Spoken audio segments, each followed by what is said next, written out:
بندوں پہ رحم بھی کرنا ہے، اس کی مخلوق کے ساتھ اچھا سلوک بھی کرنا ہے نا، اور نہایت طور پہ، اور دین اسلام اتنا پیارا مذہب ہے. آج قرآن مجید کی آیت پڑھا رہا تھا تو اس میں ہے ویل للمطففین، صحیح پڑھ رہے ہیں کہ ویل ہے، خرابی ہے کم تولنے والوں کے لیے.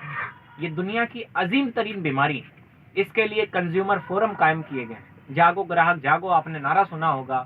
اس کے لیے بڑی بڑی عدالتیں قائم کی گئیں. کنزیومر فورم مطلب یہ گراہک کے لیے اپبھوکتا عدالت، یعنی گراہکوں کے لیے جو سامان خریدتے ہیں ان کے لیے عدالتیں قائم کی گئی. قرآن مجید نے پہلے سے بتا دیا کہ اگر تم تاجر ہو تو تمہیں کم نہیں تولنا ہے. اور ویل جہنم کی ایک وادی کو بھی کہتے ہیں اور خرابی کو بھی ویل کہتے ہیں. فرمایا گیا اس کے لیے کوئی بھلائی نہیں ہے جو کم تولتا ہے نا، جو وزن کم کر دیتا ہے یا تولنے کے بعد اس میں سے مال نکال لیتا ہے. کتنا پیارا مذہب ہے. چاہتا ہے آپ نمازی بھی ہو جائیے اور آپ کے رویے اور اخلاق بھی اچھے ہو. ماں باپ کے بارے میں فرمایا جاتا ہے کہ ماں باپ کا ادب احترام کرو. نبی علیہ السلام کی حدیث پاک ہے کہ باپ کی ناراضگی میں اللہ کی ناراضگی ہے اور باپ کی خوشی میں اللہ کی خوشی. اور شارحین حدیث فرماتے ہیں ماں باپ دونوں کی ناراضگی میں اللہ کی ناراضگی، یعنی جس کے ماں باپ اس سے ناراض اس کا رب اس سے ناراض. اب وہ کرتے رہے لاکھ سجدے، اسے کیا فائدہ ہو، ہے نا.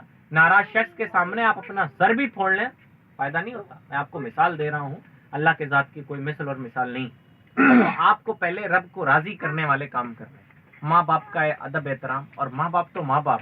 نبی علیہ السلام نے فرمایا کہ جو ہم میں سے بڑوں کا ادب نہ کرے اور چھوٹوں پر مہربانی نہ کرے وہ ہم میں سے نہیں. یعنی یہ مسلمانوں کا طریقہ نہیں ہے کہ بڑوں سے بدتمیزیاں کی جائے اور چھوٹوں پہ ہمیشہ تنتناتے اور ڈانٹتے پھرا جانا. کہا چھوٹوں پہ رحم کرو، بڑوں کا ادب کرو. یہ ہمارا مذہب اسلام سکھاتا ہے، یہ ہمارے نبی علیہ الصلوۃ والسلام کی تعلیم ہے. تو اپنے خالق کے ساتھ رشتہ مضبوط کریں، نمازیں پڑھیں اور قرآن مجید کی تلاوت کریں اور اپنے اخلاق پہ بھی نہایت طور پہ دھیان دیں، اور اپنے اولاد کے بارے میں بھی نہایت حساس رہیں، ہے نا. اولاد جہاں نعمت ہے نا وہیں اللہ تعالیٰ ان کے بارے میں پوچھ گچھ بھی کرنے والا ہے. ایسا نہیں کہ نعمت ہے اللہ نے اولاد دی اور پھر آپ نے اسے پالا اور شکرانہ ادا کیا، مٹھائیاں بانٹی اور دعوتیں کی، بس ختم. نہ، اولاد جہاں ایک نعمت ہے وہاں آپ کے لیے قیامت کے دن ایک سوال بھی ہے. نبی علیہ السلام کی حدیث پاک ہے کلکم راعٍ وکلکم مسئول عن رعیتہ. تم میں کا ہر ایک نگہبان ہے اور ہر ایک سے اس کی رعیت کے بارے میں، یعنی جس کے چھوٹوں کے بارے میں سوال کیا جائے.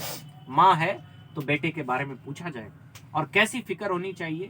یہ نہیں کہ بیٹا کماتا کتنا ہے، یہ بھی کہ کہیں بیٹے سے گناہ کے کام نہ ہو جائیں، کہیں بیٹا غلط راستے پہ نہ چلا جائے. آج ہی ہم لوگ ایک ماں کے پاس گئے اور 2.5 مہینے کے قریب وہ لادینیت کی طرف، دوسرے مذہب کی طرف مائل ہے کہ اسلام چھوڑنا چاہتا ہے معاذ اللہ، ہے نا. لیکن ان کی ماں سے میں نے کہا آپ نے دیر کر دی. 2.5 مہینے سے اس کا تعلق اپنی ماں سے نہیں. اس سے پہلے بھی وہ بدتمیزیاں کرتا تھا، نمازیں چھوڑ دی، نمازوں کو کہتا کہ نہیں پڑھیں گے.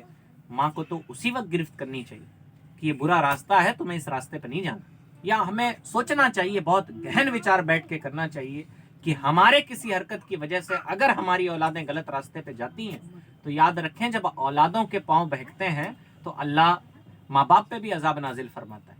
یہ بات یاد رکھیے گا. اولادیں صرف نعمت نہیں، اولاد ایک ذمہ داری. تو ہمیں نہایت ادب احترام کے ساتھ اور نہایت اہتمام کے ساتھ اپنے اولادوں کی پرورش کرنی ہے. اور دین اسلام سے بہترین کوئی نہج نہیں.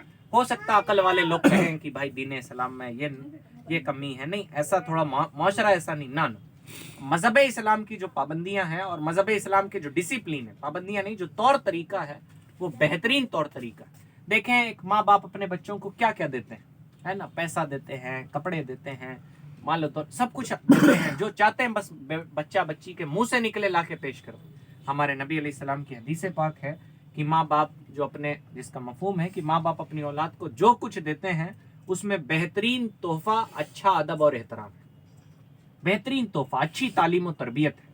تو اپنی اولاد کو نیکیاں سکھائیں، گناہوں سے نفرت کرنا سکھائیں اور کبھی انہیں گناہوں کے راستے پہ چلنے بھی نہ دیں، ہے نا. کبھی ایسے راستے نہ فراہم کرے. اب پتہ چلا کہ ماں خود بیٹھ